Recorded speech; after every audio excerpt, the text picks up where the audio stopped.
નમસ્કાર વિદ્યાર્થીઓ, હવે આપણે સંઘનન પોલિમરમાં છેલ્લા બે પોલિમર શીખવાના છે, જે થર્મોસેટિંગ પોલિમર છે અથવા તો મિશ્ર બંધિત પોલિમર. મેં તમને પહેલાં કીધું કે એના બે જ એક્ઝામ્પલ છે.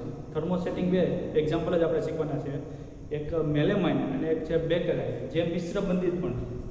તો સર્વપ્રથમ આપણે સવાલ તરીકે જોઈએ અથવા તો એને આપણે આના ભાગ તરીકે જોઈએ. સર્વપ્રથમ આપણે શીખીએ બેકેલાઇટ ની બનાવટ. અને બેકેલાઇટ વિશે મેં તમને અગાઉ લખેલું છે કે ફિનોલ ફોર્માલ્ડિહાઇડ વર્ગનો પોલિમર છે.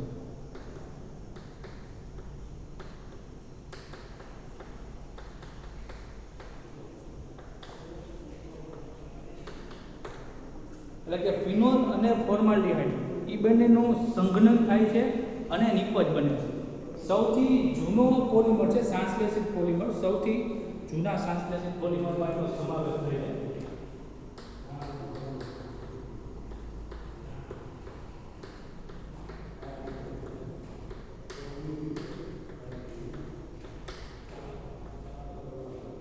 બેકેલાઇટનો ઉપયોગ તો ઘણા બધા વર્ષોથી થતો આવ્યો છે, જેમાં આપણે યાદ રાખવાની વસ્તુ છે એનો ઉદ્દીપક.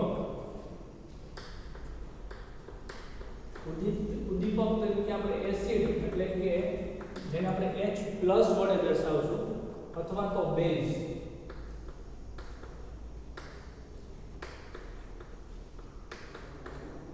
OH- વડે દર્શાવશું.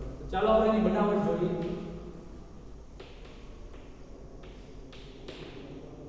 આપણે લેવાનો છે ફિનોલ અને ફોર્માલ્ડિહાઇડ.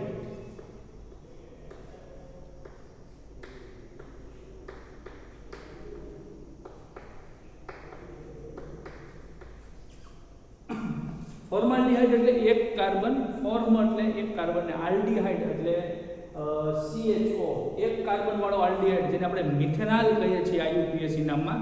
સામાન્ય નામમાં એને ફોર્માલ્ડિહાઇડ કહેવામાં આવે છે. એક CHO એના સ્ટ્રક્ચર પ્રમાણે લખીએ, બંધારણ પ્રમાણે એક કાર્બન વાળો આલ્ડિહાઇડ ફોર્માલ્ડિહાઇડ, જેનું સામાન્ય નામ છે IUPAC નામ થાય છે મિથેનોલ. અને ઉદ્દીપક તરીકે તમે એસિડ લ્યો અથવા તો બેઝ લ્યો, ઓર અથવા તો બેઝ લ્યો. કેવી રીતે પ્રક્રિયા થાય એ ખાસ સમજવાનું છે કે ફિનોલ ઓર્થો પેરા નિર્દેશક સમૂહ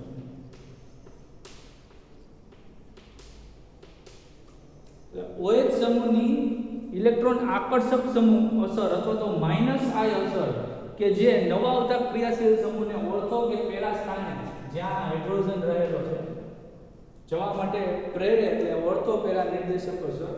હવે આ પાઇ બંધ તૂટે અને અહીંથી હાઇડ્રોજન છે અહીંયા જોડાય. સમજો, હાઇડ્રોજન અહીં જોડાય એટલે C સિંગલ બોન્ડ OH, આ થઈ ગયું CH2. કારણ કે પાઇ બંધ તૂટ્યો, ઓક્સિજનની જે સંયોજકતા ખાલી પડી ત્યાં હાઇડ્રોજન જોડાણું. કાર્બન પોતાની ખાલી પડેલી સંયોજકતાની બંધ દ્વારા આ જે હાઇડ્રોજન ગયો ત્યાં જોડાશે, એટલે નિપજ આવી મળે.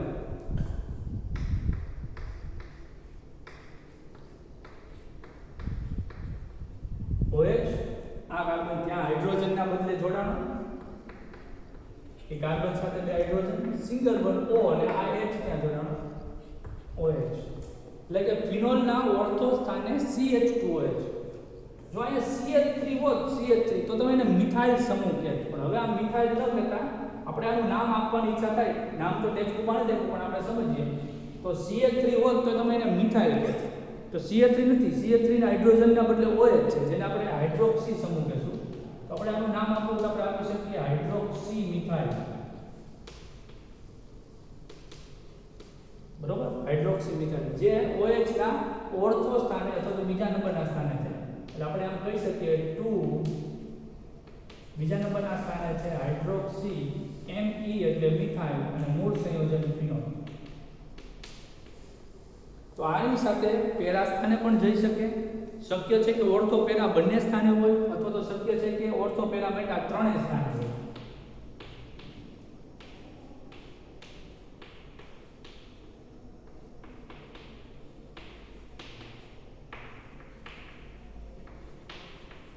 આની આ ઘટના, જેમ કે ઘણા બધા હોય ફિનોલ, ઘણા બધા ફોર્માલ્ડિહાઇડ, તો ઓર્થો ઓર્થો અને પેરા બંને સ્થાને ગયું, બરોબર. સિમિલર ઓર્થો પેરા પેરા ત્રણે સ્થાને પણ જાય.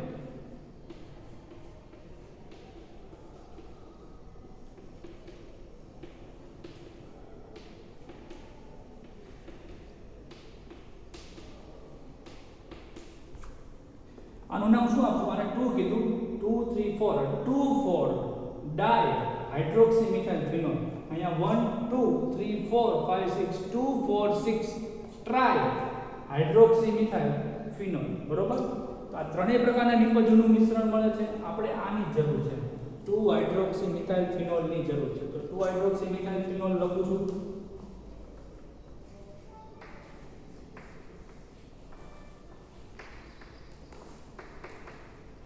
2 હાઇડ્રોક્સી મિથાઇલ ફિનોલના આમ તો અસંખ્ય અણુઓ ઉપયોગ થાય છે, પણ સમજવા માટે અહીંયા હું એક બીજો અણુ પણ લખીશ, કેમ કે આ 1 બાય 1 લેતા અસંખ્ય અણુઓની સિરીઝ હોય, લાંબી શૃંખલા હોય, હરોળ ગોઠવાયેલી હોય.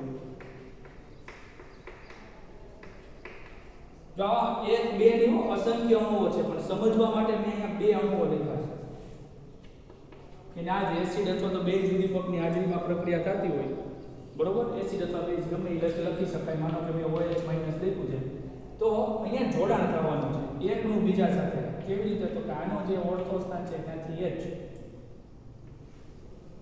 હાઇડ્રોજન તો અહીંથી OH, સિમિલર અહીંથી OH, અને અહીંયા જે બીજો અણુ હોય ત્યાંથી H, સિમિલર અહીંયા H હોય ત્યાંથી કોઈ ભાગ છૂટો પડે, અને આ બાજુ જે બીજો અણુ છે એનો OH, એમ અસંખ્ય પાણીના અણુ દૂર થાય, -n મોલ ઓફ H2O. હવે સંઘનન પ્રક્રિયા થાય. સંઘનન પ્રક્રિયા એટલે નાના કદનો અણુ દૂર થાય અને એક લાંબી સિરીઝ બને. કેવી રચના? આયન બેન્ઝીન OH અહીંથી હાઇડ્રોજન ગયો, જ્યાં લિંક જોડાણ છે જ, CH2 થી O ગયો, અહીંથી H ગયો, બરોબર. અહીંથી જોડાણ થાય, અહીંયા જોડાણ છે, હા, આની ઉપર OH બોન્ડ, અહીંથી CH2, ત્યાંથી OH ગયો, ત્યાં ફરી પાછો આવો ભાગ જોડાણ બેન્ઝીનનો, ફરી પાછો અહીંયા CH2. આવું લાંબી શૃંખલા ઇલાજ કરવાની છે, આપણે એને બાંધી લઈએ છીએ. અને એક આખો આ રેખીય પોલિમર બન્યો, એક આખો રેખીય પોલિમર બન્યો. આ રેખીય પોલિમરને નવો લેપ કહેવામાં આવે છે. જોજો ભાઈ, આ શાખા નથી, શાખીય નથી, રેખા છે, સળંગ બંધારણ છે. શાખીય પોલિમર ક્યાં ક્યાં હતા? વિનાઇલ ક્લોરાઇડ હતો, એ શાખીય હતો. આને આપણે પીવીસી કહેતા હતા, યાદ છે? પીવીસી. તો અહીંયા ક્લોરીનની શાખા પડી હતી, તો આને શાખીય કહેવાય.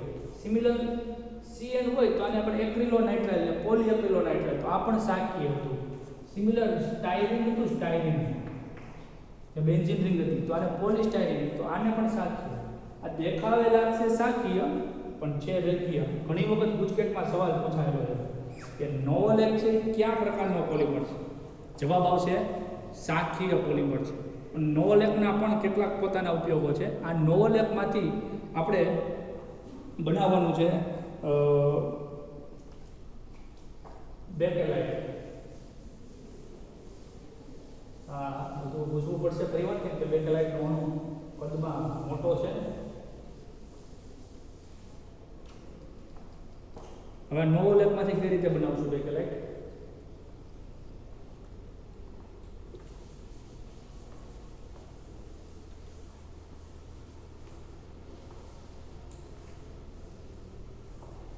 હવે આવા અસંખ્ય નોવોલેકના અણુ લેવામાં આવે, નાની આગળ એમ કરતો અને એની આગળ પ્રક્રિયા કરવામાં આવે.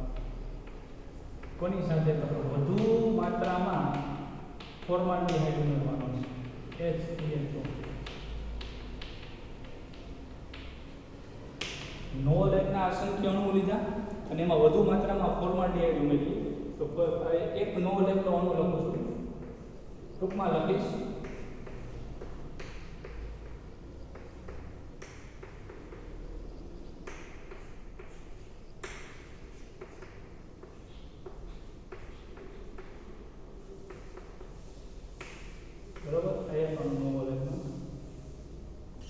આવે કે આટલા બધા અણુ નથી લખતો CH બીજો નવો અણુ લખી પણ આ રીતે રિવર્સ ઊંધો લખવાનો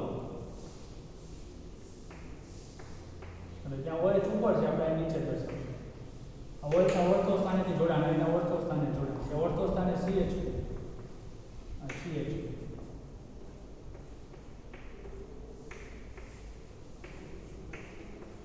OH ઉપર છે અને OH નીચે એનું ઓર્થો સ્થાન ત્યાં CH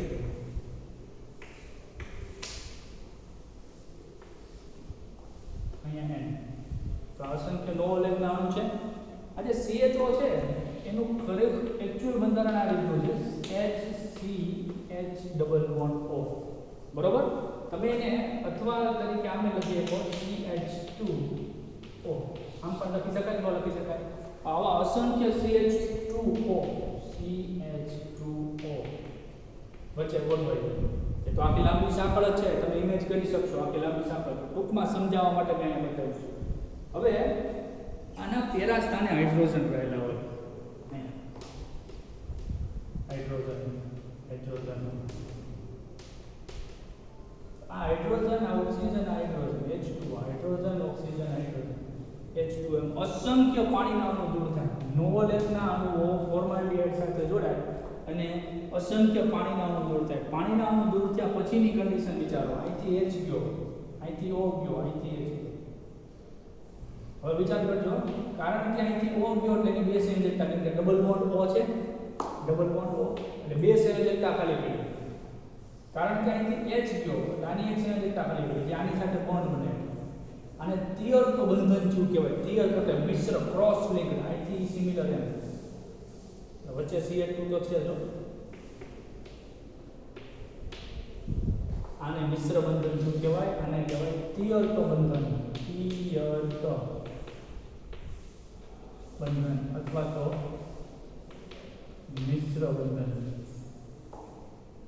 અને જો એક ત્રણ દિશામાંથી જોડાણ થયું 1 2 અને 3 સંઘનન પોલિમરની વ્યાખ્યાની ખબર હોય તો કે દ્વિક્રિયાશીલ કે ત્રણ ક્રિયાશીલ એટલે કે ત્રણ ક્રિયાશીલ સમૂહ સરખા હોય કે બે ક્રિયાશીલ સમૂહ સરખા હોય એટલે બે બાજુ જોડાણની પણ ત્રણ બાજુ 1 2 3 આવા તો અસંખ્ય અણુઓની લાંબી આખી જે શૃંખલા બને અને ઉપલો એક ભાગ નીચલા ભાગ સાથે મજબૂત સહસંયોજક બંધથી જોડાયેલા આની પહેલાના પોલિમરમાં કેવું હોય કે એક આ જે અણુ હોય એની જેવા બીજા અણુ સાથે માત્ર નિર્બળ બંધથી જોડાયેલો હોય નો પછી નાયલોન 6 માં મેં તમને કીધું હતું હાઇડ્રોજન બંધ હોય પણ અહીં હાઇડ્રોજન બંધ નહીં મજબૂત સહસંયોજક બંધ જોવા મળ્યો છે જેથી કરીને આ સંયોજન બન્યું છે બેકેલાઇટ એની મજબૂતાઈમાં ખૂબ જ વધારો થાય છે કે જેમાં ફિનોલ અને ફોર્માલ્ડિહાઇડના જોડાણથી આ બન્યું છે તેને ફિનોલ ફોર્માલ્ડિહાઇડ પોલિમર છે આ બેકેલાઇટનો એક ગુણધર્મ એવો છે કે પુનઃ ઉપયોગ કરી શકાતો નથી કે પુનઃ ઘાટ આપી શકાતો નથી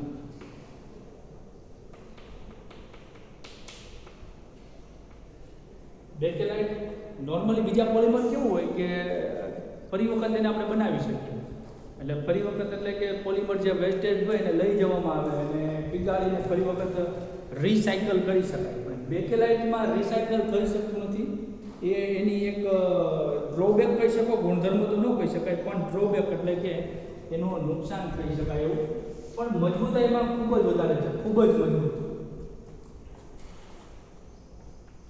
મિશ્ર બંધનના કારણે ખૂબ જ મજબૂત થર્મોસેપ્ટિંગ પોલિમર એવું આપણે ગુણધર્મમાં કહી શકીએ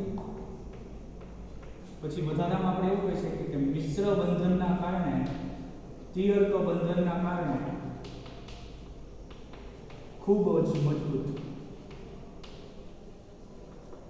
કોણ બેકેલાઇટ મિશ્ર બંધનના કારણે એની મજબૂતાઈમાં ખૂબ વધારો થાય છે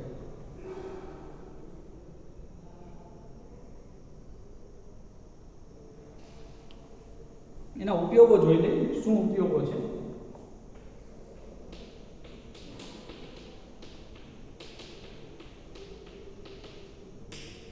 કાંસકા ઘરે જે દાંતિયા હોય છે તે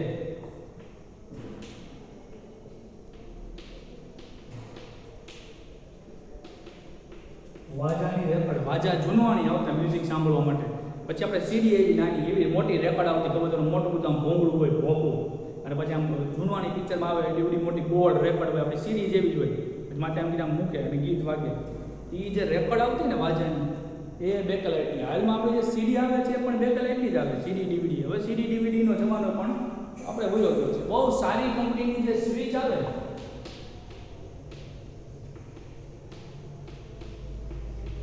બાકી નોર્મલી સ્વિચ બધી પીવીસીની હોય, સાદી સ્વિચ, બહુ મોંઘી સ્વિચ હોય, 50, 60 કે 70 રૂપિયાની. ઘરે જે આપણે સ્વિચ હોય ને એ 2, 5 કે વધીને 11, 12 રૂપિયાની હોય, બહુ મોંઘી સ્વિચ આવે, સારી સારી કંપનીઓ.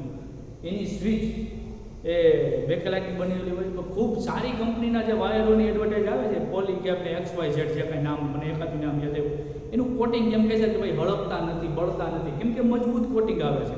એ કાંઈ પોલિથીનનું ન હોય, એ આનું હોય કે વિદ્યુતીય આવરણ તાર, વિદ્યુતીય તારના આવરણ. પણ એ આવરણવાળા તાર છે પાછા મોંઘા હોય, સમજ્યા? આ સ્વિચ એ મોંઘી હોય કેમ કે બેકલાઇટ છે, આ બેકલાઇટની વાત છે. આ એના ગુણધર્મોના ઉપયોગો.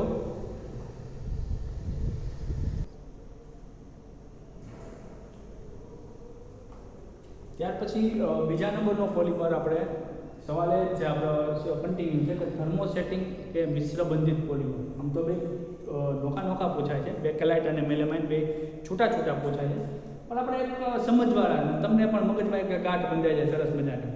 અને ઘણી વખત ઉપયોગો કે ગુણધર્મોના આધારે પણ સવાલ પૂછાય. મેલેમાઇનના બદલામાં એવું પૂછાય કે તૂટે નહીં તેવી પ્લાસ્ટિકની ક્રોકરી બનાવવા માટે, ક્રોકરી શબ્દથી પરિચિત થઈશો, તૂટે નહીં તેવી પ્લાસ્ટિકની ક્રોકરી બનાવવા માટે વપરાતો પોલિમર કયો? તો એ મેલેમાઇન, જે મેલેમાઇન ફોર્માલ્ડિહાઇડ વર્ગનો પોલિમર છે.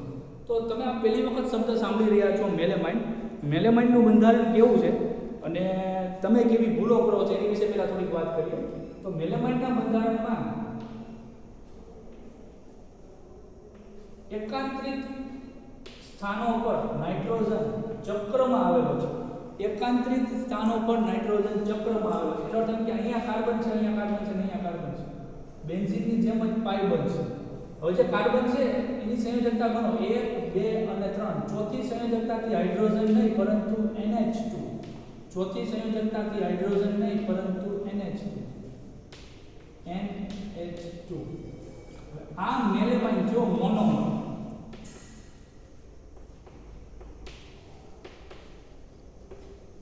એટલે આનું આપણે અણુસૂત્ર લખવું તો કેમ લખાશે? કાર્બન 1, 2 અને 3 કાર્બન એટલે C3.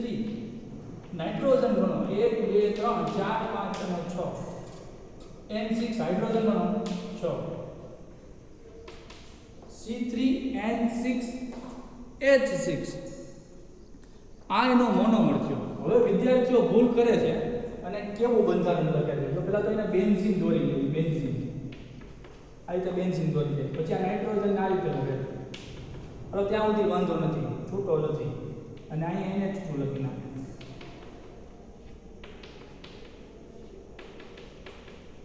હવે આ તો થોડું ઘણું ચલાવી શકાય એવું છે, પણ ઘણા વિદ્યાર્થીઓ આ નાઇટ્રોજનને અહીંયા બંધથી જોડે. તો નાઇટ્રોજનની 3 સંયોજકતા છે, એમાંની આ એક સંયોજકતા, બાકીની 2 સંયોજકતાનો હું, અને એનો અર્થ એમ છે કે અહીં તો 6 કાર્બન થઈ ગયા. એ થોડું હાલે છે. એનો કોક તો વચ્ચે પાઈ બંધ કરતા ભૂલી જાય. એટલે ભાઈ 3 પાઈ બંધ છે. આ 3 નાઇટ્રોજન ચક્રના સભ્યો છે, એટલે ચક્રમાં જ છે. અહીંયા કાર્બન નથી, કાર્બન અહીંયા છે. માત્ર 3 કાર્બન જ છે. એટલે આનું બંધારણ લખવામાં ભાઈ ગંભીર ભૂલો દર વખતે સમજાવવા છતાં ગંભીર ભૂલો કરે છે. એ ભૂલો કરવાની થતી નથી, ખાસ ધ્યાન રાખજો. આની સાથે ફોર્માલ્ડિહાઇડ જોડવાનું.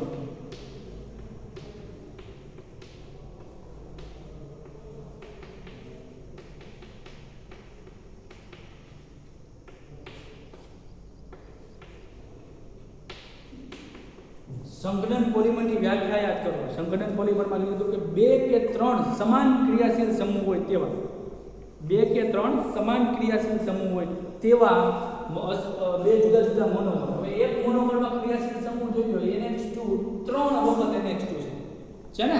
અને ત્યારે મેં તમને એવું કીધું કે ભાઈ બેકલાઇટ અને મેલેમાઇનમાં એવું આવશે કે 3 બાજુ બંધ બનશે. નોર્મલી નહીતર 2 બાજુ જ બંધ આવતું. નાયલોન 6 માં જો COOH આ બાજુ જોડાય, આ બાજુ જોડાય. તો એમાં જે NH2 આવતું એ આ બાજુ ને આ બાજુ, અહીંયા ત્રિદિશા, ત્રણેય દિશામાં જોડાય. તો અસંખ્ય મેલેમાઇન અને અસંખ્ય ફોર્માલ્ડિહાઇડના અણુઓનું જોડાણ થશે. કેવી રીતે જોડાણ થશે ખાસ ધ્યાન રાખજો. સિમિલર અહીંયા ફાઇબર તૂટે અહીંથી એક હાઇડ્રોજન અહીંયા જોડાય એટલે હું થઈ ગયું OH અને આ કાર્બન નાઇટ્રોજન સાથે જોડાય એટલે ત્યાં આવી રીતનું સંયોજન બનશે અને આ પ્રક્રિયા ફિનોલ અને ફોર્માલ્ડિહાઇડ જોડાવાની. બાકીનો ભાગ લખું છું અહીંયા NH2 કાર્બન સાથે આ નાઇટ્રોજન ચક્રનો ભાગ નાઇટ્રોજન 3 ફાઇબર બરોબર. અહીંયા વધ્યું NH અને NH2 માંથી એક હાઇડ્રોજન અહીંયા આવ્યો એને બદલે આ કાર્બન જોડાણો. ઈ કાર્બન બે હાઇડ્રોજન ધરાવે છે અને આ ઓક્સિજન સાથે સિંગલ બોન્ડ અને OH અને અહીંયા NH. સમજ્યા? સિમિલર આ સ્થાને પણ એવું થઈ શકે, આ સ્થાને પણ આવું થઈ શકે. તો આ એક વચગાળાની અવસ્થા છે જેને મધ્યવર્તી અવસ્થા કહેશું. એટલે આવો જે ભાગ બન્યો છે એને મધ્યવર્તી રેઝિન કહેવામાં આવે છે. અને આવા અસંખ્ય મધ્યવર્તી રેઝિન એકબીજા સાથે જ્યારે જોડાય, અસંખ્ય મધ્યવર્તી રેઝિન એકબીજા સાથે જોડાય, માનો કે આવો અણુ એની બાજુમાં આવો બીજો અણુ, તો અહીંથી OH જાય અને આવો જે બીજો અણુ એની બાજુમાં હોય ને એનો આ સાઈડનો ભાગ અહીંયા આવે, કયો આ ભાગ છે એની આ બાજુમાં આવે, આ બાજુ તો ત્યાંથી H જાય. શું જાય? પાણીનો અણુ, N જેટલા પાણીના અણુ. સિમિલર આવો અણુ નીચે હોય, માનો કે આવો અણુ નીચે છે તો અહીંથી H અને આવો અણુ જે નીચે છે એનો જે OH હોય એ OH અને પાણીનો અણુ. ઇન શોર્ટ ત્રણેય દિશામાંથી જોડાણ થઈ પાણીનો અણુ જાય છે આ H. આવો જે બીજો આખો ભાગ આનો આખો નીચે તમારે ઇમેજ કરવાનો, દોરવા ભાઈ તો બોર્ડ ફૂટી પડે, એનો OH આ H અને આવો અણુ જે આ બાજુ હોય એનો OH. સિમિલર આ OH અને આવો જે બીજો ભાગ અણુ જે આ બાજુ છે મધ્યવર્તી રેઝિનનો એનો H. અહીંથી H ગયો એમાંથી OH થાય. એમ અસંખ્ય પાણીના અણુ દૂર થાય, અહીંયા સંઘનન થાય અને આ પ્રકારનો પોલિમર બને. પોલિમરનું સૂત્ર જોજો, જેને આપણે આવર્તનીય એકમ કહેશું, એટલો ભાગ જ દોરવાનો છે. બરોબર? 3 ફાઇબર થઈ ગયા. અહીંયા શું વધ્યું? ત્યાં વધ્યું NHCH2. અહીંયા શું વધ્યું? અહીંયા વધ્યું NH. અહીંયા શું વધ્યું? અહીંયા વધ્યું NH. અને આ ભાગને આપણે બાંધી લઈએ. આવું કેટલી દિશામાં? તો આ દિશામાં આવ્યા પછી નીચે પણ જો આ મિશ્રબંધી જોડાણ છે. શું ને? એક આખી જે લાંબી સાંકળ થઈ એ નીચે પણ મિશ્રબંધી જોડાણ થઈ. મિશ્રબંધી જોડાણ થયું થર્મોસેટિંગ પ્રકારનો પોલિમર છે, જેથી કરીને આ જે બન્યો એ મેલેમાઇન ફોર્માલ્ડિહાઇડ પોલિમર બન્યો. Melamine formaldehyde polymer. મોનોમરનું નામ પણ મેલેમાઇન છે, પોલિમરનું નામ પણ મેલેમાઇન છે. બંને મેલેમાઇન પ્રકારના છે. એટલે આપણે એકને મોનોમર કહેશું, બીજાને પોલિમર કહેશું. ગુણધર્મોમાં આપણે લખવું હોય તો મિશ્રબંધિત થવાથી ખૂબ જ મજબૂતાઈ ધરાવતો પદાર્થ બને છે. સ્ક્રેચ પડતા નથી. સ્ક્રેચ રેઝિસ્ટન્સ એટલે કે તિરાડ કે કરચલી પડતી નથી.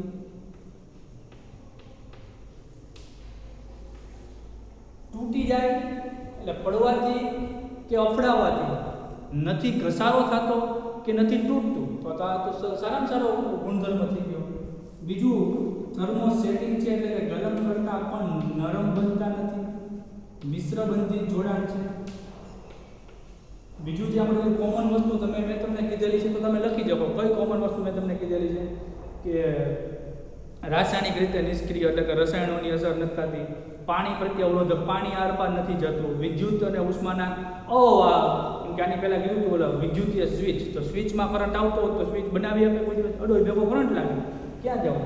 આ કેટલાક ગુણધર્મો મેં તમને કીધા. તિરાડ પડતી નથી, કરચલી પડતી, સ્ક્રેચ નથી પડતું, તો સારામાં સારી વસ્તુ થઈ ગઈ. એનો અર્થ એમ કે આ વસ્તુ પાછી થઈ ગઈ મોંઘી. હે આવા ગુણધર્મો બધી મોંઘી થઈ ગયા. આનો મુખ્ય ઉપયોગ ક્યાં? યુઝ મુખ્ય ઉપયોગ પ્લાસ્ટિકની તૂટે નહીં તેવી, પ્લાસ્ટિકની તૂટે નહીં તેવી ક્રોકરી બનાવવા માટે.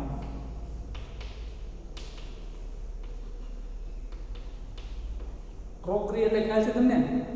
મજબૂત પદાર્થ, ડિનર સેટની આઈટમ જે આવે છે એ ક્રોકરીની છે. ઝુમર ને એવું જે લગાડ્યા એટલે આપણે લાગે કાચ જેવા છે, પણ એ કાચ ન હોય. એનો આકાર, એનો દેખાવ છે એક્ઝેક્ટ કાચ જેવો હોય, પણ કાચ ન હોય. યાર વજનમાં હળવું હોય એટલે પડે નહીં ઝુમર. મોટા મોટા ઝુમર લગાડતા અથવા તો કાચ જેવા દેખાતા ગ્લાસ વાટકા હવે મળે છે ને ગામમાં, તમે ક્રોકરી કહેવાય, ક્રોકરીની આઈટમ કહેવાય. દેખાવે કાચ જેવું લાગે, અડો સંપર્ક નથી ખબર પડે આ તો કાચ નથી, આ તો બીજી કંઈક વસ્તુ છે. પડે તૂટે નહીં, સ્ક્રેચે ન પડે, કેવી સારી વસ્તુ, તો એને ક્રોકરી કહેવાય. તો એ પ્લાસ્ટિકની તૂટે નહીં તેવી ક્રોકરી મેલેમાઇનમાંથી બનાવવામાં આવતી હોય છે. ત્યાર પછી વિદ્યાર્થી મિત્રો આપણે સમજીએ સહપોલિમર એટલે કે કોપોલિમર. સહપોલિમર કોને કીધા હતા? સમ એટલે કે એક હરખા પ્રકારના મોનોમર જોડાય, અને કોપોલિમર કીધું હતું, ઓલાને હોમોપોલિમર કીધું હતું, આને કોપોલિમર. સહપોલિમર એટલે કે બે જુદા જુદા પ્રકારના મોનોમર, બે જુદા જુદા પ્રકારના મોનોમર. પછી એ રાસાયણિક પ્રક્રિયા યોગશીલ હોય એટલે કે પાયબંધ તૂટી અને થતી હોય પ્રક્રિયા, કે સંઘનન પ્રક્રિયા હોય, રાસાયણિક પ્રક્રિયાથી જોડાતા હોય. રાસાયણિક પ્રક્રિયાથી જોડાઈને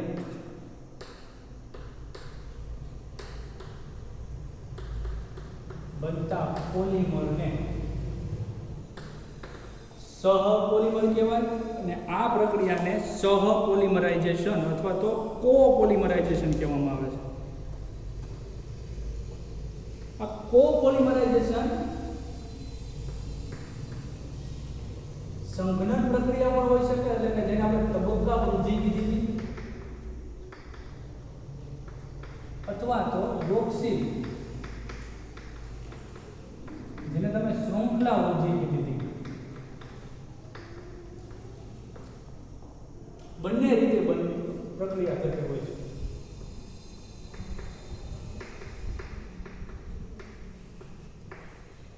કેમ કે સહ એટલે બે જુદા જુદા મોનોમરનો જોડાવો. હવે એ યોગશીલથી જોડાય કે સંઘનનથી જોડાય. નાયલોન 6,6 એ સહપોલિમર જ છે. કોણ વપરાય? એડીપિક એસિડ અને HMDA. તો એ સહ થાય. ટેરેલિન બનાવ્યું તો ટેરેથેલિક એસિડ અને ઇથિલિન ગ્લાયકોલ, તો એ સહપોલિમર જ છે, એટલે કે સંઘનન પોલિમર છે. તો અહીંયા આપણે ત્રણ સહપોલિમર, આમ તો બે સહપોલિમર ખાસ તો શીખવાના છે. એમાં પહેલો સહપોલિમર છે SBr, સ્ટાયરીન બ્યુટાડાઇન રબર, અને બીજું છે નાઇટ્રાઇલ રબર. બંને કૃત્રિમ રબર છે, અને SBr ને બીજું નામ બ્યુના S પણ કહેવામાં આવે છે, અને આને બ્યુના N પણ કહેવામાં આવે છે. S એટલે સ્ટાયરીનનો, N એટલે નાઇટ્રાઇલનો, નાઇટ્રાઇલ એટલે ટ્રિપલ બોન્ડ N. તો આપણે અત્યારે સ્ટાયરીન બ્યુટાડાઇન રબર એટલે કે SBr થી શરૂઆત કરીએ. Styrene butadiene rubber.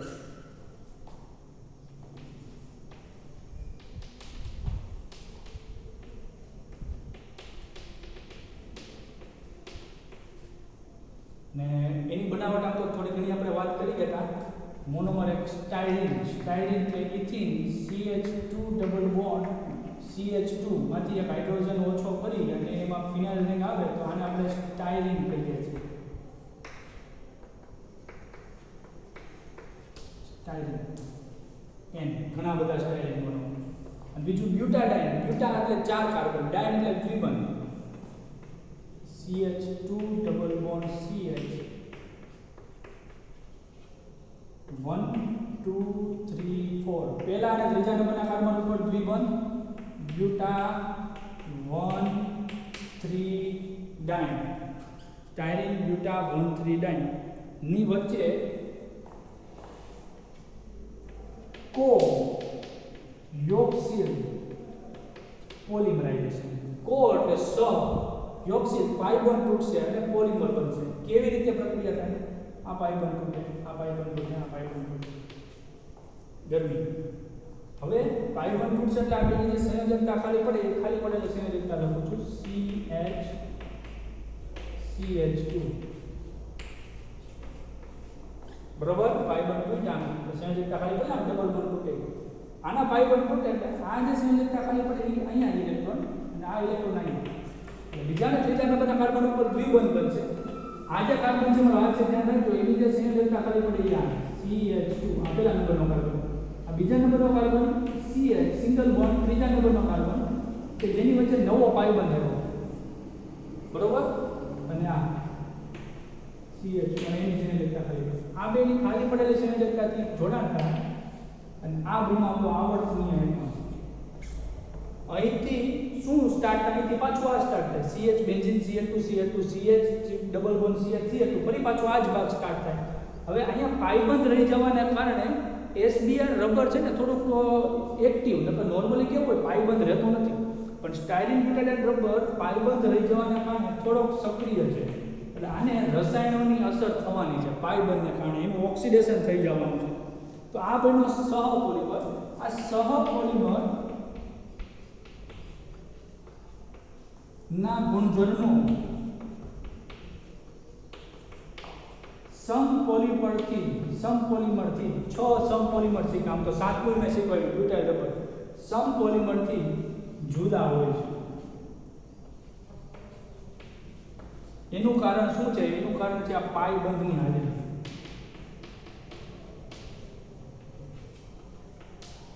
સમપોલિમરમાં આપણે કહેતા ને કે એમાં પાઈબંધ નહોતા રહેતા, જોઈ લેજો બધે પાઈબંધ તૂટી જાય. વિનાઇલ ક્લોરાઇડ પાઈબંધ તૂટી ગયો, વિનાઇલ સાયનાઇડ એટલે કે એક્રિલોનાઇટ્રાઇલ પાઈબંધ તૂટી જાય, પાન બને. સ્ટાયરીનમાં પાઈબંધ તૂટી જાય, પોલિસ્ટાયરીન બને. અહીંયા પાઈબંધની હાજરી છે અને પાઈબંધની હાજરી છે તેથી આ થોડુંક રાસાયણિક રીતે સક્રિય રહે છે. ઓલામાં નિષ્ક્રિય લખતા હતા ને, રાસાયણિક રીતે સક્રિય. ઓઝોન O3 કે ઓક્સિડેશન કરતા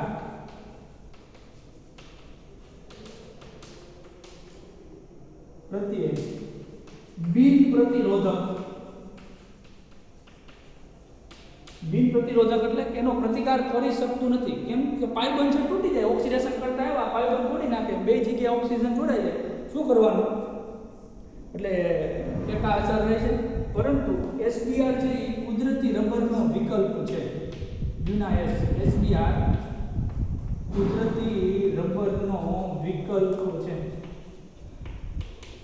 કેમ કે કુદરતી રબરના અમુક જે ગુણધર્મો છે કે ઘસાઈ જાય, ઘર્ષણનો સામનો નથી કરતી, રસાયણોની અસર થાય છે. તો એ કુદરતી રબરના જે નેગેટિવ ગુણધર્મો છે એને બદલામાં આના ગુણધર્મો સારા છે. આથી કરીને એનો ઉપયોગ ક્યાં થાય? તો કે વાહનોના ટાયરોમાં ઉપયોગ લખીએ આપણે. વાહનોના ટાયરો, પછી જમીનમાં જે લાદી હોય છે તે SBr ની બને છે. PVC માં પણ જોઈ ગયા આપણે. પગરખાના જે ચપ્પલ બૂટના જે લેધરના બૂટ ચપ્પલ હોય ને એના નીચેના સોલ પણ એના બનેલા હોય છે. જેમ ખાસ કરીને જે મોટી કંપની છે વુડલેન્ડ, રેડ ચીફ ને બધી રેડ ટેપ, ને તમે જે તળિયા જુઓ ને એ રબરના જ હોય. ક્યાં રબરના? SBr ના હોય, મજબૂત હોય. લેધરના તળિયા હોય, ઉપરનો ભાગ લેધર હોય ચામડું, નીચેનો ભાગ તો પાછો આ પ્રકારનો હોય. પગરખા, જમીનની લાદી, પછી વીજવાહક આવરણ,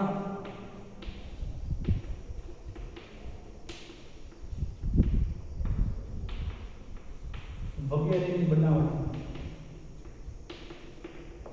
SBr નો ઉપયોગ થાય. તો આપણે સ્ટાયરીન બ્યુટાડાઇન રબર જોઈ લીધું.